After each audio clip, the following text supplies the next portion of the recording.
Alhamdulillah, baik Bu. Alhamdulillah ya. Sebelumnya Ibu absen dulu ya. Yang pertama ada Hida Amelia, kemudian ada M. Haris Maulana, Hadir. kemudian ada Ian Andriani, kemudian ada Melsa Adila, kemudian ada Anissa. Alhamdulillah kalian semuanya hadir ya. Sebelum kita lanjut ke materi, alangkah baiknya kita berdoa. Ketua kelas memimpin untuk berdoa. Mbak Elsa, Mbak tutup siap berdoa mulai. Selesai.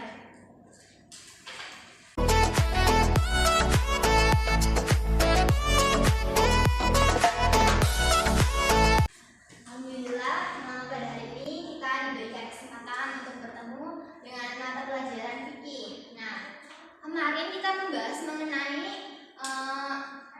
ketentuan haji dan umroh. Nah, sekarang kalian tahu gak sih materi kali ini kita akan membahas apa? Makanan dan minuman yang halal. Betul. Kalian udah belajar apa dari semalam? Ya, Bu, sudah. Berarti udah paham ya. Alhamdulillah sedikit. Sebelum ke untuk lanjut, kalian tahu gak sih makanan halal dan minuman halal itu apa? Ada yang tahu? Makanan halal. Yang kita mulai mudorot. Ya betul. Terus ada yang tahu lagi? Makanan yang dicari dari rezeki yang baik. Nah, ya. Jawaban dari Mas Haris sudah betul. Ibu ingin menggarisbawahi saja bahwa makanan dan minuman halal yang halal itu adalah makanan yang sudah diperbolehkan untuk dikonsumsi oleh syariat Islam. Berarti tidak mengandung hal-hal yang dapat membahayakan tubuh. Berarti dalam makanan tersebut itu mengandung sesuatu yang baik seperti itu. Kemudian ada syarat-syarat mengenai makanan dan minuman halal itu. Nah, ada 2 syarat. Yang pertama halal itu sendiri. Berarti makanan itu harus halal. Berarti kalau misalnya kita mengonsumsi makanan yang tidak halal itu tidak boleh atau sudah jelas dilarang oleh agama kita, yaitu agama Islam. Kemudian yang kedua syaratnya adalah thayyib. Nah, kalian tahu gak sih thayyib itu artinya apa? Ya betul. Thayyib itu artinya baik. Nah, kenapa untuk syarat-syarat makanan dan minuman itu harus bersifat thayyib? Karena dalam konteks ini kita harus makan atau sesuatu yang masuk ke dalam badan kita itu harus baik. Kita harus tahu terlebih dahulu kandungan nutrisinya itu gimana, kandungan gizinya itu gimana, terus harus mengetahui cara memperolehnya itu gimana. Berarti harus kita lihat dulu baik dalam segi apa aja gitu. Nah, selanjutnya itu ada beberapa karakteristik dari makanan dan minuman halal. Pertama, kita bisa melihat dari zatnya. Makanan dan minuman halal itu bisa dilihat dari zatnya, teman-teman. Misalnya makanan tersebut itu memang sudah dijelaskan di dalam Al-Quran tersebut itu halal. Misalnya kayak daging ayam itu kan sudah dijelaskan bahwa daging ayam ataupun daging sapi itu halal. Kemudian ada halal secara mendapatkannya. Nah, kita harus mengetahui dulu nih cara mendapatkannya dan cara memperolehnya itu gimana. Apakah dari perbuatan yang tidak baik, misalnya mencuri dan lain sebagainya, itu kita harus lihat dulu. Nah, sebagai seorang muslim kita harus mengutamakan kebaikan. Kita harus mendapatkannya dengan cara yaitu misalnya membeli atau mungkin menukar dengan temannya atau segala sesuatu yang halal gitu ya cara memperolehnya. Kemudian ada halal dari proses atau pembuatannya. Misalnya kita harus lihat dulu proses pembuatannya itu gimana, atau proses dalam misalnya contoh gini, ayam itu kan hewan yang halal ya. Tapi ketika kita menyembelih tapi tidak dengan menggunakan bacaan atau ayat Al-Quran atau sesuai syariat Islam, itu akan menjadi haram seperti itu. Jadi harus dilihat dulu dari cara prosesnya seperti itu. Kemudian dilanjut, yang kedua ada jenis makanan dan minuman halal. Yang pertama yaitu semua makanan yang ada di dunia ini tetapi semuanya baik, tapi kecuali kalau di Al-Quran dan di dalam hadis itu menjelaskan ada larangannya. Berarti kalau belum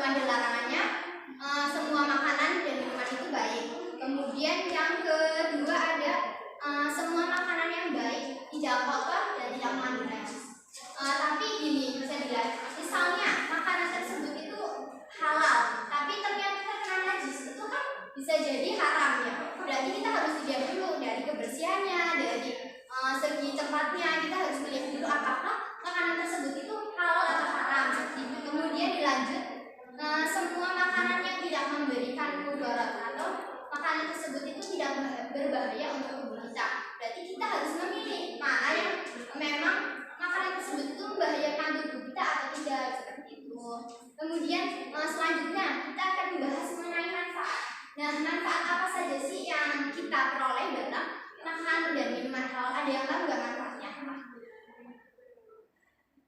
Pemirsa barangkali tahu. Belum tahu ya. Ibu akan jelasin manfaatnya. Yang pertama yaitu menjaga kesehatan. Nah, karena kita mengonsumsi makanan yang seperti buah itu kan mengandung banyak vitamin, seperti makanan yang banyak mengandung zat besi atau dan lain sebagainya, itu kan untuk tubuh kita. Nah, jadi menjaga kesehatan kita, kemudian mendapatkan keridhaan dari Allah. Ya jelas ya, dalam Al-Quran dan hadis itu sudah dijelaskan bahwa makanan yang halal itu udah pasti menyehatkan, jadi akan jadi mendapatkan ridho dari Allah, kemudian membawa ketenangan hidup dan ketentraman jiwa. Nah, untuk itu ketika kita misalnya memperoleh dari mencuri, itu kan mesti kita merasa tidak tenang ya, bahwa kayak hati kita itu gemungsang yang tidak tenang. Nah, itu manfaat yang kita peroleh dalam makan dan minuman halal itu untuk menjaga ketenangan batin dan jiwa kita. Kemudian lanjut mengenai makanan dan minuman yang haram. Nah, tadi kan sudah dijelasin yang halal itu apa. Nah, sekarang ibu mau tanya, kalian ada yang tahu makanan haram itu apa? Yang banyak mengandung mudaratnya. Betul. Terus apa lagi? Yang disajikan. Iya betul. Terus ada lagi? Yang dilarang Allah. Ya betul. Kalian sudah betul menjawab makanan haram itu apa. Nah, ibu mau menjelaskan garis besarnya saja. Seperti tadi jelas ya, makanan haram itu sudah di dalam Al-Quran dan hadis itu sudah dilarang. Berarti mengandung bahaya atau mengandung kemudaratan dari makanan haram tersebut. Nah, untuk itu kita perlu menghindari untuk makanan haram tersebut. Nah, selanjutnya ada jenis makanan dan minuman haram. Yang pertama dari haram lizati. Nah, haram lizati itu haram dari segi zatnya. Misalnya gini, makan babi itu kan sudah dijelaskan dalam Al-Quran dan hadis bahwa makan babi itu tidak boleh atau haram. Nah, berarti dari asalnya, dari sumbernya itu sudah memang tidak boleh gitu. Kita tidak boleh memaksakan, walaupun misalnya intinya segala sesuatu yang mengandung babi itu kita tidak boleh mengkonsumsinya. Selanjutnya ada darah dan ada hamar. Nah, hamar juga sama, di Al-Quran sudah dijelaskan. Berarti kita tidak boleh nih mengkonsumsinya. Berarti secara mutlak itu sudah dijelasin, nggak boleh ditolak atau diganggu-gugat ya, seperti itu.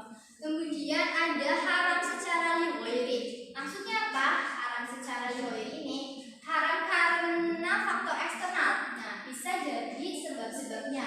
Misalnya gini nih, seperti ayam tadi ya, misalnya ayam tersebut diolah nih menjadi sate.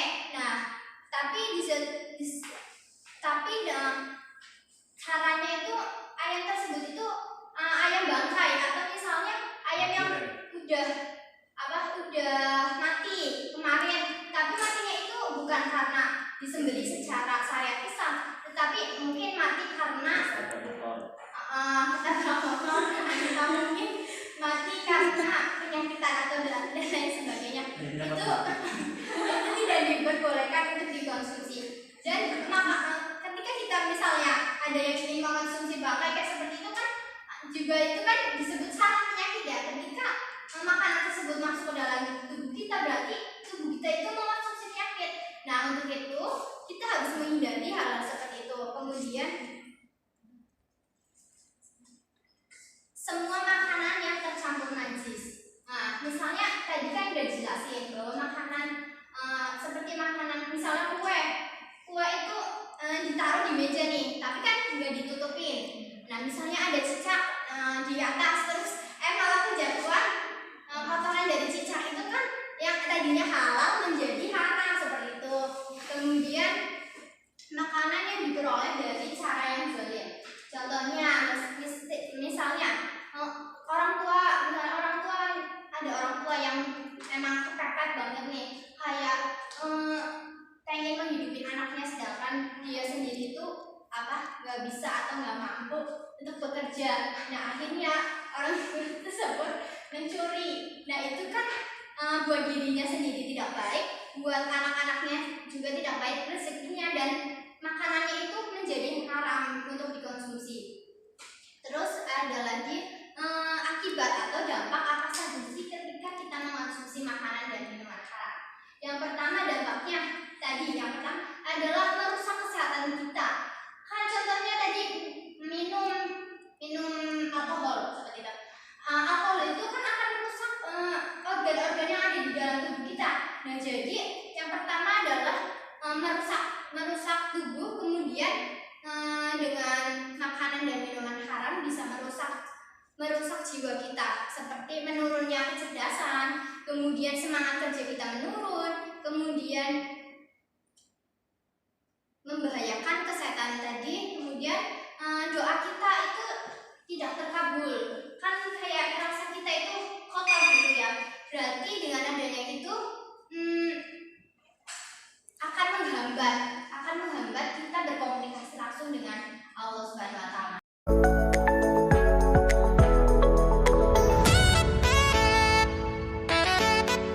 Nah, untuk itu Ibu ingin memberikan sedikit mengenai kalian untuk melatih seberapa paham kalian mengenai makanan dan minuman haram dan halal. Nah, nanti Ibu akan bagikan ini. Nanti kalian tempelin yang di sini halal dan yang di sini haram. Nah, nanti Ibu bagi ya.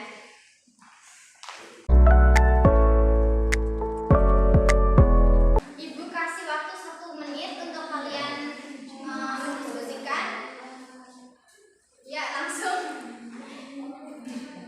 maju dari samping kelompok 1.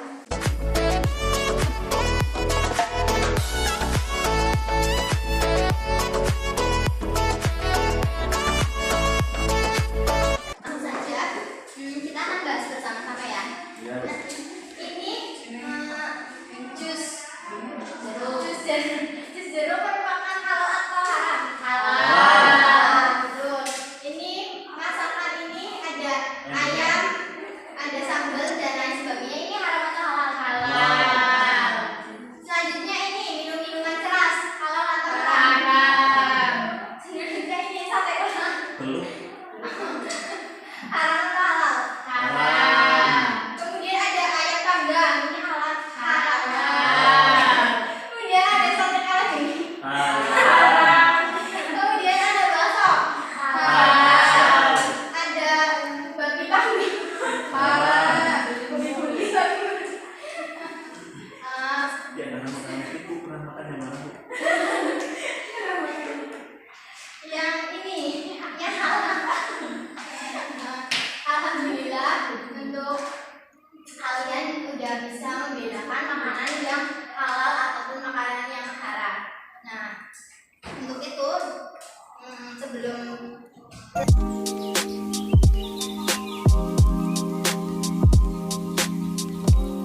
pelajaran diakhiri, kalian Ibu tugasin untuk memberikan tugas kalian mengerjakan pilihan ganda pada halaman 100. Nanti minggu depan dikumpulinnya. Ya Bu. Sebelum mengakhiri, Ibu akan memberikan kesimpulan. Makanan halal itu makanan yang secara syariat itu bisa dikonsumsi. Sedangkan yang haram itu tidak boleh atau sudah disyariatkan itu tidak boleh dikonsumsi. Sedangkan makanan halal itu bisa dilihat dari zatnya, bisa dilihat dari cara mendapatkannya, dan bisa dari proses pengolahannya seperti itu. Kemudian Ibu cukupkan. Terima kasih banyak atas partisipasi kalian. Ketua kelas memimpin untuk berdoa. Berdoa mulai. Selesai.